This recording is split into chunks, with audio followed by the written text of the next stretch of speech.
The fluorescent lights in hospital rooms have a way of making everything feel unreal, like you're trapped in some endless, bleached-out morning that never quite arrives. I've been staring at them for 3 days now, counting the hours since they wheeled me into emergency surgery and took out the parts of me that were trying to kill me. My name is Palmer, and at 34, I didn't expect to be recovering from an emergency hysterectomy. But bodies don't care about your plans, do they? The nurses have been kind. They don't judge when I wince trying to sit up, or when tears slip out during the nightly vitals check. It's the first genuine kindness I've felt in weeks. And isn't that a sad thought? My phone buzzes on the side table. The screen lights up with my sister's face. A FaceTime call. Of course, Lorelai would video call when I'm at my absolute worst. I consider letting it ring out, but that would only make things harder later. I've learned that lesson too many times. Palmer, oh my God, you look awful. Lorelai's perfect makeup fills my screen, our mother's concerned face hovering just behind her shoulder. Hi, I manage, trying to angle the phone so they can't see the IV lines. I'm still pretty out of it. Well, we have the most amazing news. Lorelai practically squeals, not even pretending to ask how I'm doing. Remember how I've been manifesting my destiny as a wellness guide? I remember her last 3 failed businesses, but I just nod. The universe has answered. I'm opening a healing retreat center. It's going to be life-changing, Palmer. Crystal therapy, sound baths, chakra realignment, everything. That's nice. The pain medication is wearing off, and I can feel every staple in my abdomen. Listen, we need your house, my mother cuts in, her voice carrying that familiar tone that means this isn't actually a request. Just temporarily, of course. Your place has exactly the right energy for what Lorelai needs to launch her vision. The monitor beside me beeps as my heart rate jumps. What? It's perfect, Lorelai gushes. The garden, the open floor plan, that gorgeous sunroom, exactly what my clients need for their transformation journey. And you're always saying how you never use all that space anyway. I'm literally in the hospital, I say slowly. I need my home. For recovering. From major surgery. My mother's face pinches with disappointment. Don't be dramatic, Palmer. You can stay with us while you heal. Lorelai needs this opportunity, and you know how important family support is right now. Important like asking how I'm doing after emergency surgery? The words slip out before I can catch them. Oh, honey, Lorelai sighs. Everyone has health issues sometimes. But this is about manifesting abundance. Don't you want to be part of something bigger than yourself? I watch their expectant faces on my screen. They're already planning how to arrange my furniture, I can tell. Just like they've always planned my life around Lorelai's needs. The doctors say recovery will take at least 6 weeks. I try again. I won't be able to climb stairs or lift anything. I need my own space. Palmer. My mother's voice turns sharp. Your sister is trying to build something meaningful here. After everything we've done for you, the least you could do is help family in their time of need. Everything they've done for me. Like believing Lorelai when she blamed me for the fire that destroyed my science fair project. Like making me give up my college fund so Lorelai could try her hand at fashion design. Like telling me I was being selfish when I bought my house, instead of investing in Lorelai's juice bar venture. The monitor beeps faster. A nurse appears in my doorway, concerned. I have to go, I whisper. Palmer, don't you dare hang up. Lorelai starts. My thumb hits the red button. The screen goes dark. The nurse adjusts something in my IV line. Everything okay, honey? Your heart rate's elevated.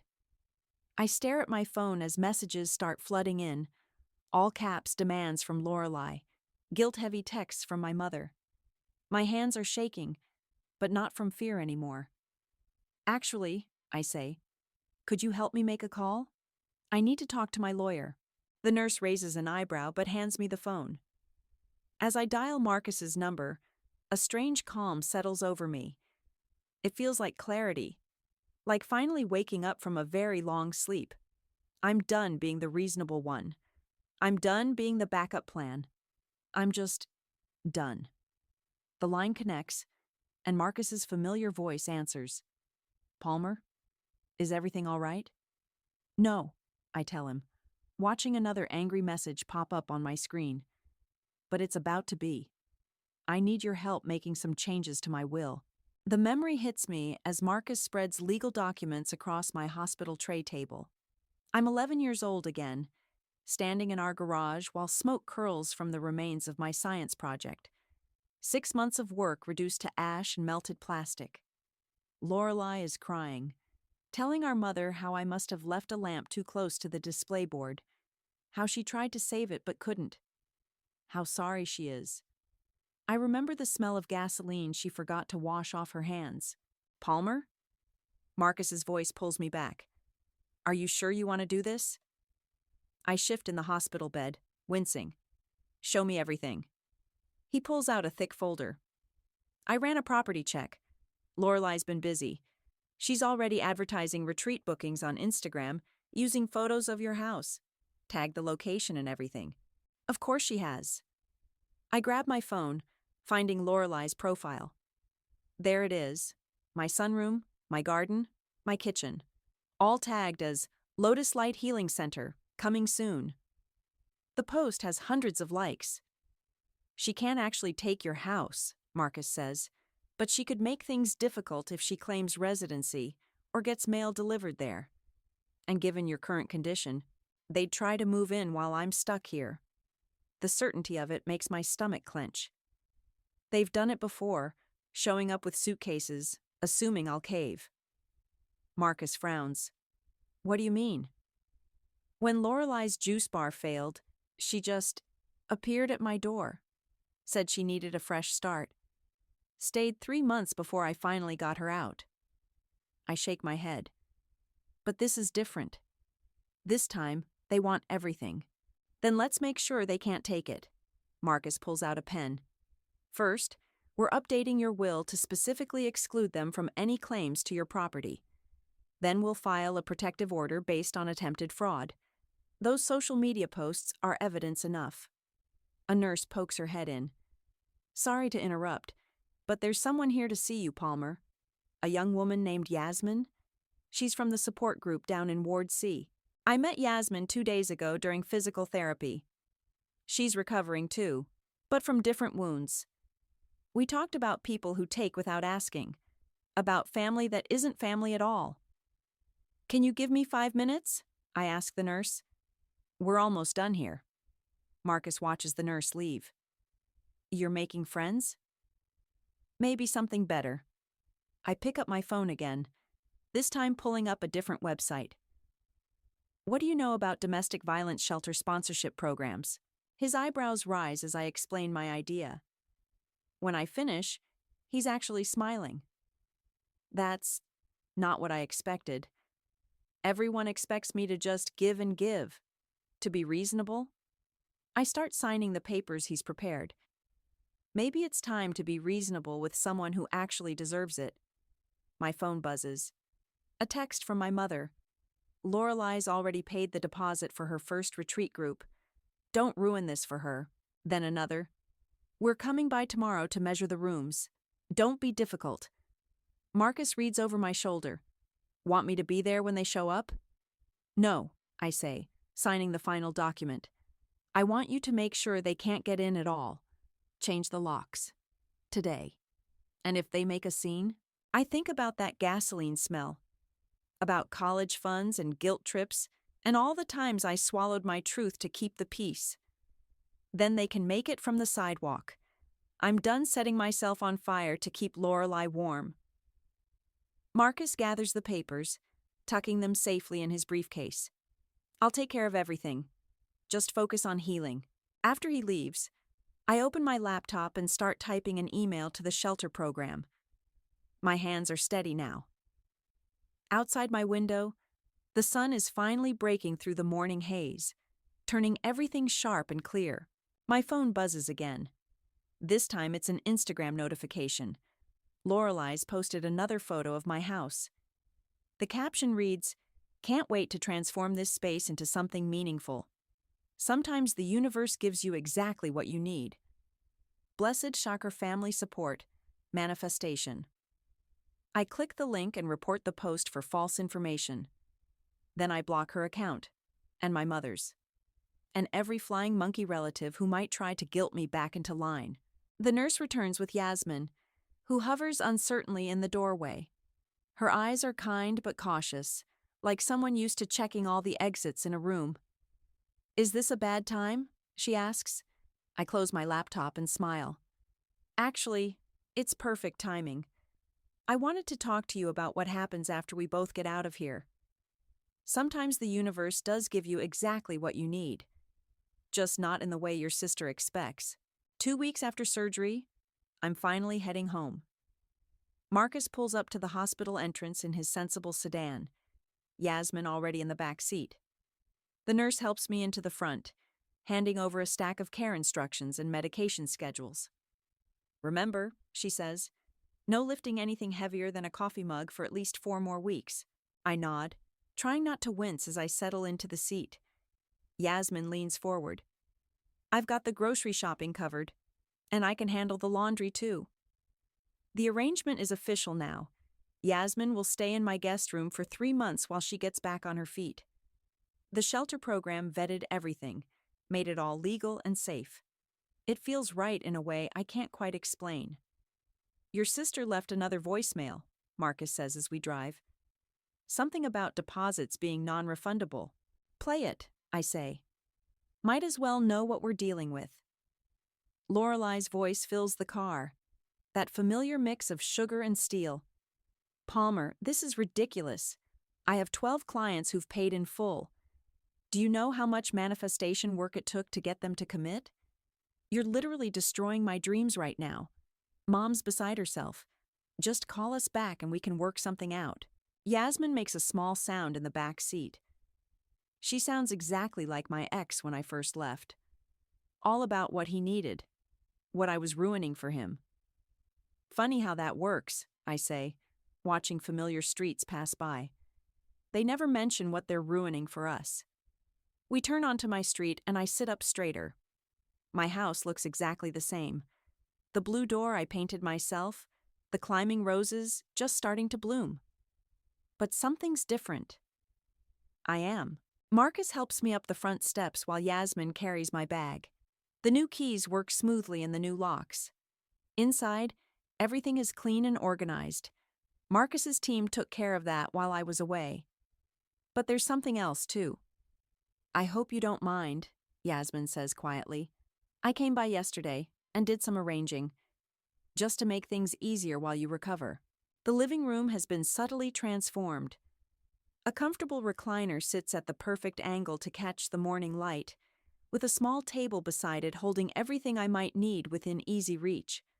Soft blankets are folded nearby. The space feels considered, cared for. "It's perfect," I whisper. My phone buzzes. A text from my mother. "We're coming by Sunday at 2. Time to stop this foolishness and work things out as a family." Marcus reads it over my shoulder. "Want me to have the restraining order ready by then?" "No." I smile, already composing my reply. "Let them come. It's time they learned what boundaries actually look like."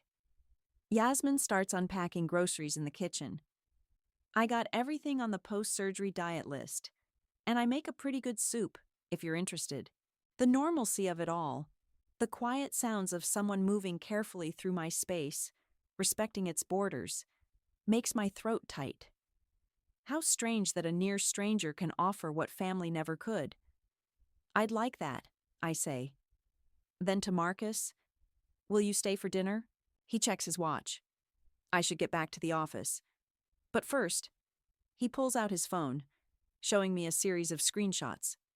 Lorelei's been busy. She's still advertising retreats here, but now she's claiming it's a sister-owned wellness sanctuary. I've documented everything for the cease and desist. "Let her dig herself deeper," I say, easing into the recliner. Sunday's coming soon enough. After Marcus leaves, Yasmin brings me tea in my favorite mug. She moves like someone used to making herself small, but there's strength in how carefully she sets things down, in how she checks if I need anything else without hovering. "They're really coming Sunday?" she asks. "They think they are." I take a sip of tea. It's perfectly hot. They think a lot of things that aren't true anymore. My phone buzzes again. This time it's an email from the shelter program, confirming everything's in order for Yasmin's stay. Below that is a message from Marcus with attachments, all the legal paperwork ready to go. I send my reply to my mother. "Sure, come by Sunday. Let's talk in person." Yasmin raises an eyebrow. "That's it?" "That's it." I set my phone down and listen to the quiet sounds of her cooking, of life moving forward on new terms. Sometimes the kindest thing you can do is let people show up expecting exactly what they've always gotten and give them something else entirely. Through my front window, the afternoon light paints everything in shades of possibility. Sunday's coming, and this time, I'm ready. Sunday arrives with the sound of wheels on concrete. From my recliner by the window, I watch my mother and sister drag their suitcases up my walkway, right on schedule. Lorelei's wearing what she calls her business goddess outfit, flowing white pants and a crystal pendant the size of a golf ball. My mother's in her Sunday best, like she's heading to church instead of an ambush. "They brought luggage," Yasmin whispers from the kitchen. "Actual luggage." Of course they did. I adjust my position carefully, mindful of my stitches. They've never needed permission before. Why start now? The doorbell rings. Then again. And again. "Palmer," Lorelei's voice carries through the door. "We can see you through the window. Stop being childish and let us in." I don't move. Neither does Yasmin. We watch as my mother tries her old key, the one that hasn't worked since Marcus had the locks changed. "This is ridiculous," my mother calls out. "We drove all this way. You're embarrassing yourself." Right on cue, Marcus's car pulls up to the curb. He steps out in his Sunday suit, briefcase in hand, and walks calmly up the path. "Good afternoon," he says, his lawyer voice in full effect. "I'm afraid Palmer won't be opening the door today. Or any other day." Lorelei spins to face him. "Excuse me? This is a family matter." "Actually," Marcus says, opening his briefcase, "it's a legal matter now. These are for you. A restraining order for attempted property fraud, and a cease and desist regarding the unauthorized use of Palmer's home in your business ventures." My mother snatches the papers. "This is absurd. We're her family." "Family don't forge signatures," Marcus replies smoothly, "or advertise properties they don't own, or harass someone recovering from major surgery." Lorelei's face goes red. "I have clients coming next week. I've invested everything in this." "You mean you've invested my credit?" I say through the open window. "The loans you took out in my name? The ones Axel helped you arrange? He told me everything." The color drains from Lorelei's face. My mother looks between us, confusion breaking through her perfect mask. "What loans?" she demands. "Ask your golden child," I say. "Ask her about the $40,000 she borrowed using my social security number. Ask her about the other times, too. The juice bar, the fashion line, all of it." "You're lying," Lorelei hisses, but her hands are shaking. "Mom, she's just jealous. She's always been jealous of my success." "Success?" Yasmin steps into view beside me. "Is that what you call fraud?" My mother's eyes narrow. "Who is that? Palmer? Who is this person in your house?" "Someone who actually deserves to be here," I say. "Someone who understands boundaries and respect. Everything you two never learned." "You can't do this," my mother says, but her voice wavers. "We're blood." "Blood isn't sanctuary," I tell her. "Not anymore." Marcus clears his throat. "You have 30 seconds to leave the property before I call the police." The restraining order is already in effect. Lorelei grabs her suitcase handle. "You'll regret this. When you're all alone with your bitter, negative energy, you'll come crawling back. You always do." "No," I say quietly. I won't. They back down the walkway, my mother still clutching the legal papers, Lorelei's crystal pendant swinging wildly as she drags her luggage. They look smaller somehow, like dolls whose strings have been cut. This isn't over, Lorelei calls from the street. Family is forever. No, I say again, but they're already getting into their car. It's not. Marcus waits until they drive away before coming inside. Yasmin immediately hands him a coffee. She's learned his order already. Well, he says, settling into an armchair, that went exactly as expected. They'll be back, I say. Different tactics. Same goal. Let them try. He pulls out his phone. Axel's statement is recorded. The fraud investigation is already open, and your new will is ironclad. Yasmin brings me a fresh ice pack for my abdomen. The confrontation has left me shaking slightly. Are you okay? I watch the empty street where my family just stood, making demands like they always have. But this time, the door stayed closed. This time, I stayed strong. I'm better than okay, I tell her. I'm free. My phone starts buzzing, flying monkeys already deploying, relatives and family friends demanding explanations. I turn it off without looking. Outside, the sun breaks through clouds, warming my face through the window. In the kitchen, Yasmin starts making lunch, humming quietly. Marcus types on his laptop, building walls of legal protection around my peace. For the first time in forever, my house feels like exactly what it is. Mine. My sanctuary. My choice. And no one can take that away again. The past due notice arrives 3 days later, bright red letters screaming through the envelope's window. I don't need to open it to know what it is. Another breadcrumb in Lorelei's trail of financial destruction. $43,822, I read aloud to Marcus over speakerphone. Guess Axel was understating things. Open it, he says. We need to document everything. The loan details make my head spin. Lorelei's signature next to a perfect forgery of mine. Axel listed as a co-guarantor. The wellness retreat named as the business venture, with my house listed as collateral. Yasmin peers over my shoulder, her face darkening. My ex did the same thing. Took out loans in my name for his business opportunities. It took years to clear my credit. Not this time, I say, reaching for my laptop. This time we're going straight to the source. It takes less than an hour to track down Axel's office. He runs a business consulting firm downtown, the kind with tinted windows and no real website. The kind that preys on desperate dreamers like my sister. You shouldn't drive yet, Yasmin says as I grab my keys. Let me take you. The office building is all glass and false promises. Axel's suite is on the 3rd floor, wedged between a psychic reader and a tax preparation service. He looks up from his desk when we walk in, recognition flickering across his face. Palmer, he says smoothly. This is unexpected. I drop the loan paperwork on his desk. Is it? Because I think you knew exactly when I'd show up. He glances at the documents, then at Yasmin hovering protectively near the door. Your sister's business ventures aren't my responsibility. But forging my signature is.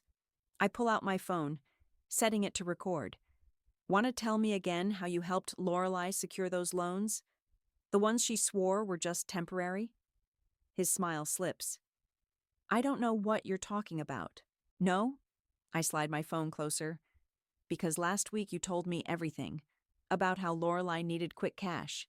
How she had my social security number from previous arrangements.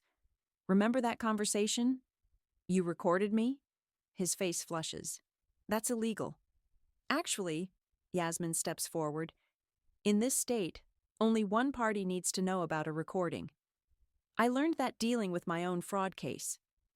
Axel's eyes dart between us. What do you want? I want you to fix this, I say. All of it. Every loan, every forged document, every debt she's tied to my name. Today. Or what? I smile. Or Marcus sends everything to the fraud division. The recordings, the paper trail, the Instagram posts where Lorelai bragged about your investment. How many other people have you helped with creative financing, Axel? He starts typing on his computer, sweat beading on his forehead. Give me an hour. We'll wait. Yasmin and I sit in the uncomfortable client chairs while Axel makes calls, his voice getting increasingly desperate. Through the thin walls, we can hear the psychic next door telling someone's fortune. Your sister's done this before? Yasmin asks quietly.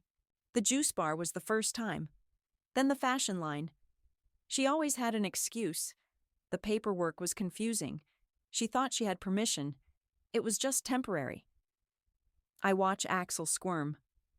I kept forgiving her because that's what family does, right? That's what they tell us family does, Yasmin corrects. But real family doesn't steal your future to fund their fantasies. Axel hangs up his phone. It's done. The loans are transferred to my company's liability. Your name is cleared. Show me. He turns his monitor so I can see the documentation.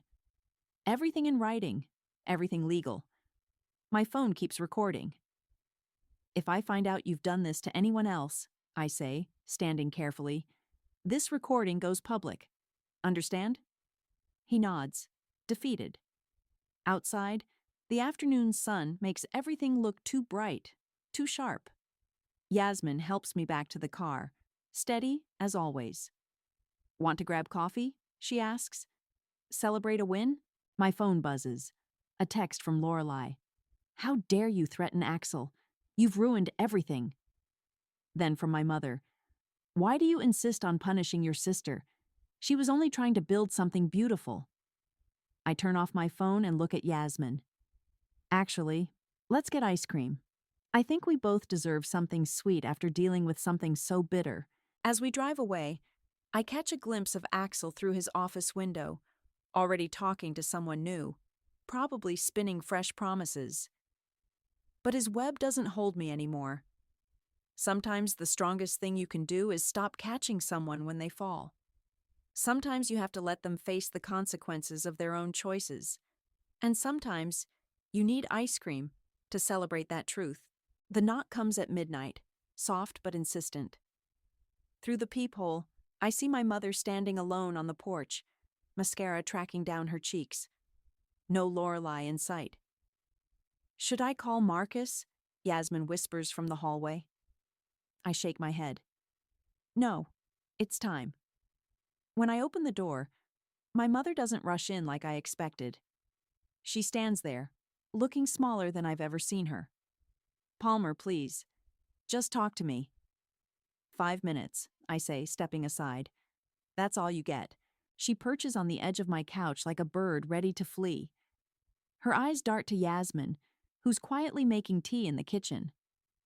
Could we speak privately? Yasmin stays, I say, lowering myself carefully into my recliner. She's family now. My mother flinches. We're your family. Your real family. Real family? I laugh, but there's no humor in it. Like when I was 16 and won that science scholarship, the one you made me decline because Lorelai was having a hard time with her college applications. You were always so much stronger than her, my mother pleads. You could handle disappointment better. I shouldn't have had to. Yasmin sets 3 mugs of tea on the coffee table. My mother ignores hers. Your sister is devastated. She's had to cancel all her bookings, refund deposits. Her dreams are ruined. Her dreams were built on fraud, I say, on stealing my identity, my home, my peace. Just like always. She needs help. No, I cut her off.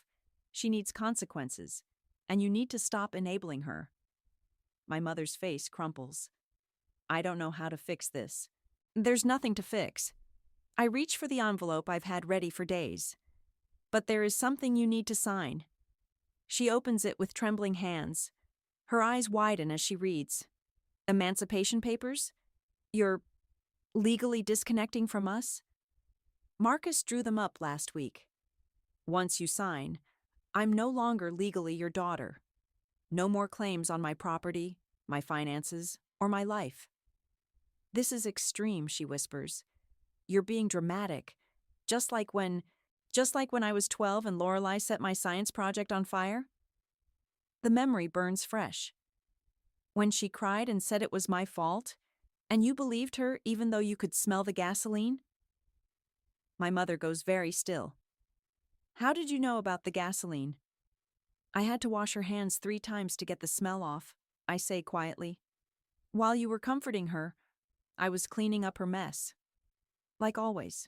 Yasmin moves closer, her presence steady and grounding. My mother looks between us, really seeing for the first time. Sign the papers, I say. Let me go. You'll regret this, she tries one last time.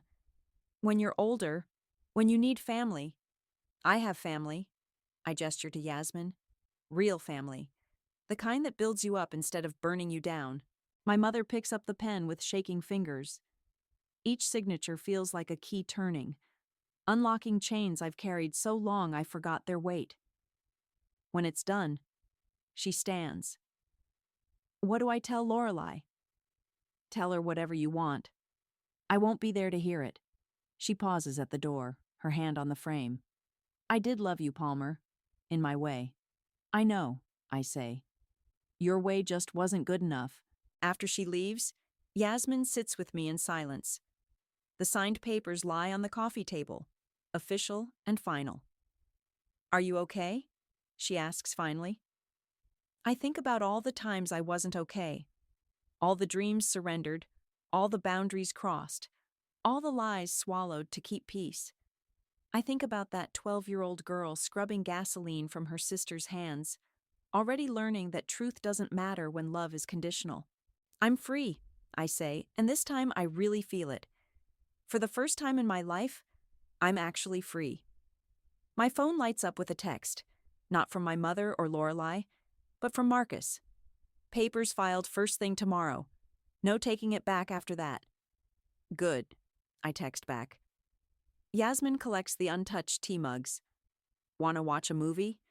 Something with absolutely no family drama? I smile, feeling the last threads of obligation fall away. That sounds perfect. Outside, I hear my mother's car start up. She sits there for a long moment before driving away. But this time, watching her go doesn't hurt. Sometimes the hardest chains to break are the ones we're told are made of love. Sometimes the bravest thing isn't forgiving. It's finally walking away. And sometimes, family is who you choose after you've unchosen everyone else. The Instagram notification pops up while I'm having breakfast with Yasmin. 6 weeks have passed since my mother signed those papers, and my surgical scars are finally starting to fade. You need to see this, Yasmin says, sliding her phone across the table. It's a post from someone I don't know, a wellness influencer with thousands of followers. The caption reads, Warning, beware of scammer Lorelai. Running fake wellness retreats. Lost $3,000 deposit, never received refund. Check comments for more victims. Hyson scam alert. The comments section is a flood of similar stories. Deposits taken, promises broken, excuses made. Some mention Axel's name. Others share screenshots of Lorelai's increasingly desperate explanations. Karma's finally catching up, Yasmin says. My phone rings. Marcus. Turn on the local news, he says without preamble. The morning news anchor is mid-story. Axel, local wellness entrepreneur facing multiple fraud charges. Authorities are investigating claims of unauthorized business loans and misappropriated client funds totaling over $100,000. They show Lorelai's photo, not her carefully curated Instagram shots, but a harsh DMV picture. She looks ordinary, vulnerable, human. That's not all, Marcus says. Your mother called me this morning. What did she want? To warn you. Apparently Lorelai's been living with her since everything fell apart. Last night she found credit card applications in her name. History repeating itself. I set my coffee down. What did she do? Filed a police report. Said she finally understood what you've been trying to tell her. The news switches to footage of my mother outside the police station, looking aged and tired. "I enabled this," she tells the reporter. "I thought I was protecting her, but I was just helping her hurt more people." Yasmin touches my arm. "Are you okay?" "I don't know," I admit. "I wanted consequences, but..." My phone buzzes with a text from an unknown number. It's Axel. "Your sister's threatening to expose everything. Says she'll take everyone down with her." "Let her," I text back. "Truth's already out." By afternoon, Lorelai's story has gone viral. Former clients share more stories. Old business partners come forward. The carefully constructed image of the wellness guru crumbles post by post. Marcus comes by with updates. "She's facing serious charges. Your mother's testimony was the breaking point." "Where is Lorelai now?" I ask. "No one knows.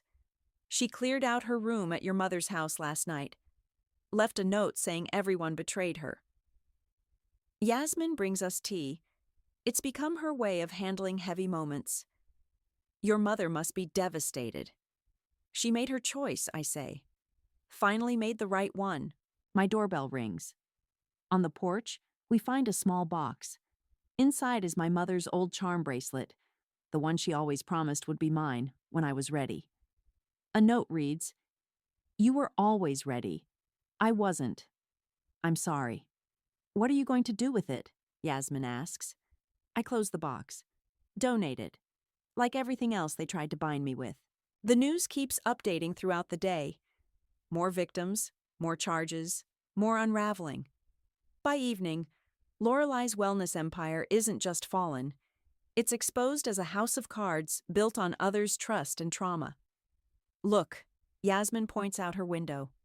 My mother's car is idling at the end of the street.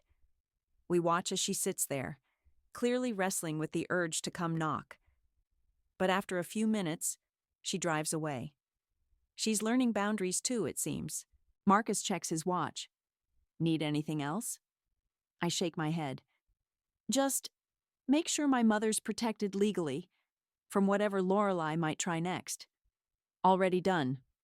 He squeezes my shoulder. "You're not responsible for fixing their messes anymore." After he leaves, Yasmin and I sit in my garden. The roses are in full bloom now, their scent carrying on the evening breeze. No crystals, no sound baths, no manufactured peace. Just genuine growth and natural healing. "Your sister's trending on Twitter," Yasmin notes. "People are sharing wellness scam stories. You could tell yours." "No," I say, watching the sunset paint my sanctuary in gentle colors. My story isn't about her anymore. My phone lights up with another news alert.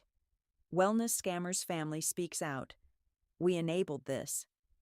I turn off notifications and breathe in the rose-scented air. Let them trend. Let them face what they've done. Let them learn what I already know. Sometimes the greatest peace comes not from forgiving toxic people, but from walking away and letting them face their own karma. My garden blooms on, indifferent to the chaos beyond its borders, just like me. The doorbell chimes as another woman enters my house, clutching a small duffel bag and looking around with wary eyes. Just like Yasmin did, all those weeks ago. "Welcome to the sanctuary," Yasmin says, taking her bag. She's good at this now, making newcomers feel safe. "I'm Yasmin, and this is Palmer. You must be Rachel." The woman nods, her shoulders gradually relaxing as she takes in the peaceful space. The guest room, Yasmin's old room, is ready for her. Fresh sheets, soft lights, a journal on the bedside table.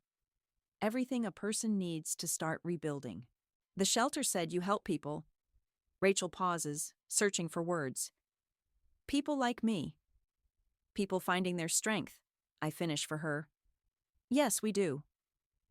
After getting Rachel settled, Yasmin and I sit in the kitchen. She's reviewing paperwork for her new job at the Women's Advocacy Center while I edit manuscripts for my publishing house. The quiet productivity feels like its own kind of healing. My phone buzzes. A news alert about Lorelai. She's been spotted in Miami, trying to launch a spiritual healing cruise line. Some habits die hard. Still following her story? Yasmin asks. Just making sure she stays far away. I close the alert. How's your restraining order holding up? Solid. My ex tried calling from a new number last week, but I didn't even feel tempted to answer. She smiles. Progress, right? The afternoon sun streams through my windows, catching the crystal prisms we hung there. Not for chakra alignment or energy clearing, but simply because they're beautiful. They cast rainbow patterns across my walls, across the faces of the women who found refuge here. Marcus drops by with dinner. It's become a weekly tradition. He brings Thai food and updates on the legal side of things. Your mother's doing well in therapy, he mentions carefully. She asked about you. I know, I say. She sends cards sometimes. I appreciate that she doesn't expect responses. And Lorelei? Still trying to manifest her way out of consequences, I assume. Rachel emerges from her room, drawn by the food smells. She hesitates in the doorway until Yasmin waves her over. Join us. Marcus always orders too much anyway. As we eat, Rachel slowly opens up. Her story echoes with familiar themes. Trust betrayed, boundaries crossed, identity almost lost. But here, surrounded by people who understand, she begins to straighten her spine. I keep waiting for them to find me, she admits, to show up and demand I come back. Let them try, Yasmin says firmly. That's why we have security cameras. And lawyers. She grins at Marcus. And each other, I add. After dinner, I check my email. There's a message from the shelter program. 3 more women needing temporary housing. My house isn't huge, but we'll make it work. We always do. I've been thinking, Yasmin says, as we clean up. Remember how Lorelei wanted to turn this place into a retreat center? Hard to forget. Well, in a way, it is one now. Just not the kind she imagined. She's right. My home has become a different kind of sanctuary, not for overpriced yoga sessions or crystal ceremonies, but for real healing. For women learning to trust themselves again. For strength finding its way back to the surface. Rachel helps us with the dishes, already moving more confidently through the space. On the windowsill, her small succulent joins our growing collection. Each plant representing someone who's passed through, grown stronger, moved on. My phone lights up with another text from my mother. Thinking of you. Hope you're well. No response needed. I save it with the others. Maybe someday we'll build something new, something honest. But for now, this distance is its own kind of love. Outside, the evening settles soft around my house. Through the window, I can see the roses still blooming. Stronger now that we've cleared away the weeds. Yasmin shows Rachel how to work the security system. Marcus gathers his files, promising to return next week. This is my family now. Not bound by blood or guilt or obligation, but by choice, by understanding, by the quiet recognition in each other's eyes when we say, I know what it's like. You're safe here. I touch the scar on my abdomen. Fully healed now, but still a reminder. Sometimes the deepest wounds become our greatest teachers. Sometimes the families we choose heal the damage done by the families we're born into. And sometimes, the very space someone tried to steal becomes exactly what it was always meant to be. A sanctuary. Not just for me, but for every woman still learning to write her own story. The doorbell chimes again. Another newcomer. Another chance to help someone find their strength. I smile. Time to welcome another sister home.